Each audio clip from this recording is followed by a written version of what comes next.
안녕하세요.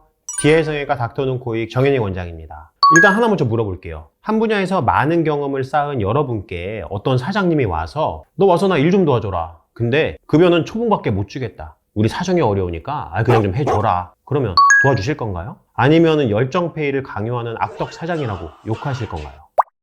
그래서 오늘은 자가늑연골 코성형 술기 비용이 상대적으로 비싼 이유, 그리고 저렴해서는 안 되는 이유에 대해서 알아보려고 합니다. 자가늑연골 수술은 비용이 비쌀 수밖에 없는 수술입니다. 일단 첫 번째로 수술을 배우기 위한 노력과 경험이 필요한 수술이죠. 단기에 절대로 이루어지지가 않죠. 경험이 적은 분께 수술을 받는다는 건 그냥 연습 케이스라고 봐도 무방합니다. 환자분께 이러면 안 될 거 아니에요. 그래서 반드시 숙련된 원장님 밑에서 함께 경험해 나가면서 배워야 하는 게 원칙이죠. 그냥 단순히 기존 코 수술에서 늑연골제를 채취하는 방법을 익히는 것만으로 수술이 완성되는 게 아니에요. 근데 많은 원장님들이 그렇게 접근하시죠. 늑연골을 사용하는 이유가 코끝을 충분히 높이고 문제가 생긴 코 변형을 교정하고 싶기 때문인데 이게 재료만 갖춘다고 수술이 완성되는 게 아니거든요. 술전부터 가능한 목표를 정확히 설정해서 해당 위치까지 조직을 충분히 그리고 부드럽게 이동시킬 수 있도록 문제 조직들을 잘 분리하고 망가진 구조는 적절히 재건하고 제대로 된 모양으로 만들어주는 여러 가지 술기들이 필요합니다. 그런 술기와 경험에 대한 대가는 받아야 될 거 아니에요. 그리고 두 번째, 일단 기본 코 수술에서 늑연골을 채취하는 수술이 하나 추가되는 개념이죠. 병원들 방문해서 견적 내보시면 재료 채취하는 비용을 따로 받는 경우가 많아요. 늑연골도 마찬가지로 새로운 재료를 채취하는 과정이 필요하고 거기에 추가적으로 채취한 연골을 이식하기 좋게 조작하는 술기까지 필요하기 때문에 비용이 추가적으로 발생할 수밖에 없겠죠. 그리고 세 번째, 이 모든 과정에는 추가적인 시간이 발생하겠죠. 그리고 늑연골까지 사용하기로 결심한 분들의 경우에는 변형도 많고 한계점도 많아서 그걸 최선을 다해서 교정하기 위해서는 더욱 많은 시간과 노력이 필요하고 게다가 수술 과정에서 생길 수 있는 변수도 상당히 많은 편이에요. 이러한 변수도 대응하기 위해선 추가적인 시간이 필요하죠. 수술 비용은 결국 수술 시간하고 밀접한 연관성이 있습니다.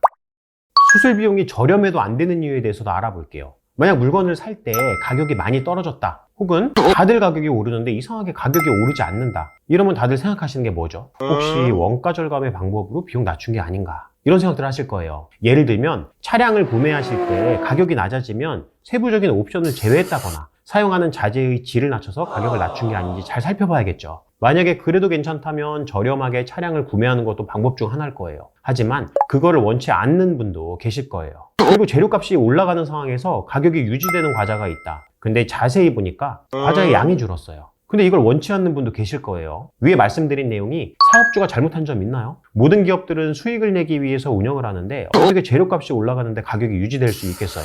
상대방에게 일방적인 희생을 강요하는 마인드로 삶을 사는 분이 아니라면 이에 대해서 큰 불만이 있지는 않으실 거예요. 하지만 그걸 받아들이고 더 좋은 질을 원하는 사람 분명히 많이 있습니다. 그리고 의료에 있어서는 더욱 심해요. 근데도 참 이해가 안 가는 점이 있죠. 명품, 전자기기 같은 눈에 그 품질이 직접적으로 보이는 다른 곳에는 수백만 원이 넘는 비싼 돈 들여가면서 투자하는데 거리낌이 없으시죠. 수술이라는 건 사실 안에가 어떻게 되어 있는지 그리고 장기적으로 어떨지를 명확히 확인하고 비교할 수가 없기 때문에 상대적으로 많은 환자분이 저렴한 것만 찾아가고 나중에 그 실수를 후회하는 일이 자주 되풀이되는 것 같아요. 사실 병원도 사업하는 거예요. 사업을 운영하는 데 들어가는 비용이 있거든요. 더 좋은 서비스와 더 좋은 결과물을 내기 위해서는 그만큼 필요한 것과 소모되는 것들이 많고 비용도 함께 늘어나게 되죠. 손해가 발생하는 병원을 계속 운영할 수 있을까요? 만약 수익률이 떨어진다면 병원을 계속 운영하기 위해서 그걸 만회하는 노력을 어떻게 안 할 수 있겠어요? 그게 바로 원가 절감 개념이겠죠.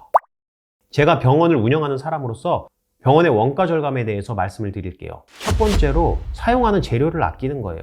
품질이 안 좋더라도 좀 더 저렴한 재료를 사용하고 그리고 재료를 충분하지 않게 사용을 하고 그렇게 아낀 재료비를 수가에 반영해서 가격을 낮춰드리는 거예요. 환자분은 가격이 낮아져서 좋다고 생각하시는 분들도 계실 거예요. 하지만 그게 진짜 좋은지는 생각 한번 해봐야겠죠. 의사들이 포괄수가제를 반대하는 이유인데 미용 성형은 대부분 이미 포괄수가제로 운영이 되고 있었죠. 그리고 두 번째, 수술하는 사람의 인건비를 아끼는 거예요. 숙련된 사람은 숙련된 노동력만큼의 충분한 대가를 받길 원하죠. 이건 너무 당연한 얘기예요. 그럼 의료진의 경우에 어떨까요? 어느 누가 자신의 능력만큼 대가를 받기를 원하지 않고 봉사하는 마음으로 일하는 사람이 있을까요? 이런 이유로 숙련된 사람이 수술을 하게 되면 그 결과는 더 좋을 것이고 그 비용은 더 늘어날 거예요. 반대로 숙련되지 않은 분께 수술을 받으면 그 결과에는 변수가 많을 것이고 그 비용은 줄일 수 있을 거예요. 제가 제 노동력을 사용해서 수술하고 좋은 결과를 내기 위해서 노력한다면 저는 충분한 재료를 사용해서 제가 직접 최선 다해서 수술하고 그에 맞는 수가를 받길 원할 거예요. 어떻게 궁금증은 다 풀리셨나요? 오늘 영상이 여러분께 도움이 되었으면 좋겠고 앞으로도 성형의료의 발전과 그 혜택이 많은 환자분들께 돌아갈 수 있도록 최선을 다해서 노력하겠습니다.